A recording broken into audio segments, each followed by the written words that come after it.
All right, there is huge news right now in the real estate world. So the way real estate has been conducted for the last 50 plus years is about ready to completely change. So here's what's up.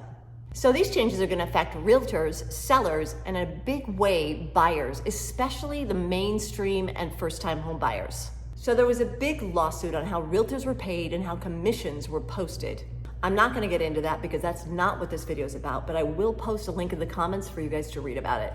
So right now in Nevada, both buyers and sellers' commissions have been paid for typically by the seller.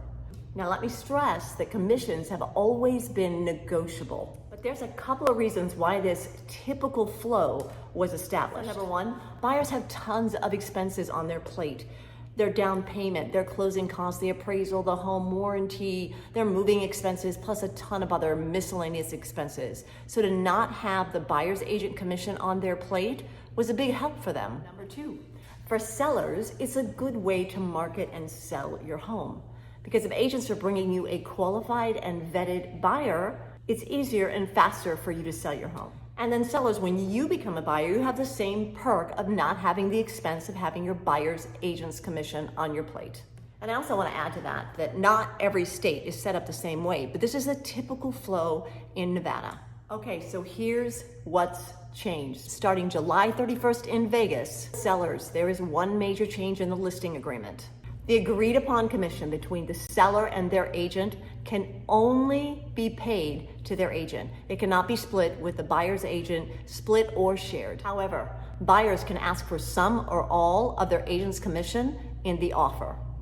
So sellers paying for buyer's agent's commission won't be negotiated when they're listing their home, but when the buyer submits their offer.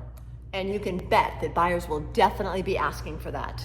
And there's no more postings of buyer's agent's commission in the MLS because they're going to negotiate that between buyer and seller in the offer. Sellers can let their agent know if they're willing to pay for buyer's agent's commission, but it's only verbal. At the end of the day, it's all negotiated between the buyer and seller in the offer. Buyers, there's some significant changes for you. Buyer's agent's commission have basically become the responsibility of the buyer. And every buyer will have to sign a buyer's broker agreement, even if you just want to see one home. Let's dive in a little bit deeper just to add some clarity. Basically, the buyer's broker agreement covers both of the changes I just mentioned. All right, so buyers, first thing, you and your agent will come up with a agreed upon fee for your agent. And then from there, you're going to come up with a game plan on what you're going to be asking the seller for in the offer to help pay for buyer's agent's commission. But obviously that is going to depend on the status of offers for the house that you like, for the seller's willingness to pay, and for the seller's needs. So every situation will be different. With this change, every buyer in every state will have to sign a buyer's broker agreement. So I'm actually going to put this form on the screen just so that we can cover a few things. So it's a pretty simplified form, which is good. I do like the fact that these changes bring more clarity to the table for all parties involved. So if you just look at the top of the form, let's just read that. This agreement is designed to allow a buyer to engage a qualified licensed professional for the purpose of viewing property and receiving contract negotiations and advocacy services throughout the entire real estate offer and purchase process for the types of property described below. So obviously you're just going to pick one of those. It also asks the location. And then below that is if you're just somebody wanting to see one property. So this would be address specific. Maybe you called in on a home, just want to see that one home. That's where that would go. Underneath that is the length of agreement. Obviously, if it was just one home, then it would just be for one day. If not, if it was that you were hiring a realtor for services, the length of agreement would be different. So let's talk about broker fee. This is for the buyer that are actually going to hire an agent to help them look for a home and take them through the entire process from start to finish. This is where you'll have to dive in with your agent and figure out all the numbers that will make sense for both of you. So let's put the second page of this agreement up on the screen. Number 4, this is just disclosures, basic disclosures that are provided. Number 5 is the efforts of the broker, what they'll be doing. Number 6, so you are exclusively hiring your agent to help you through this entire process.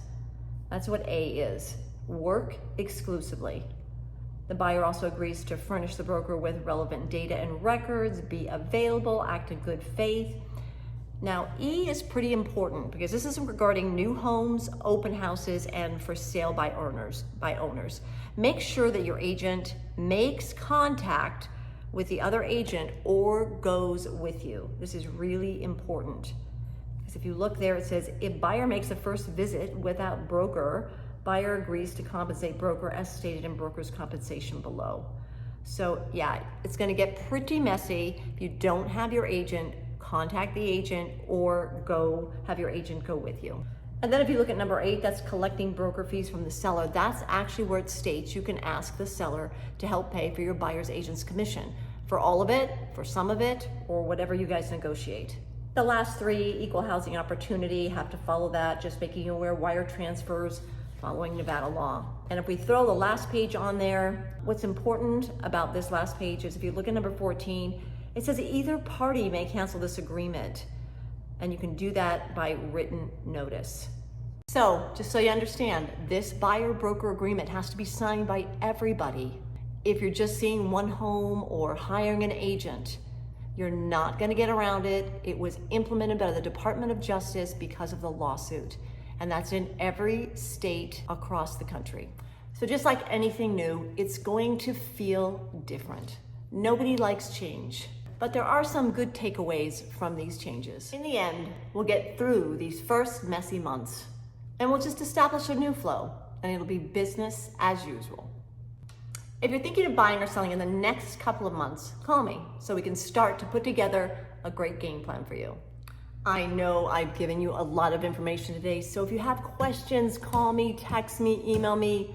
I got you.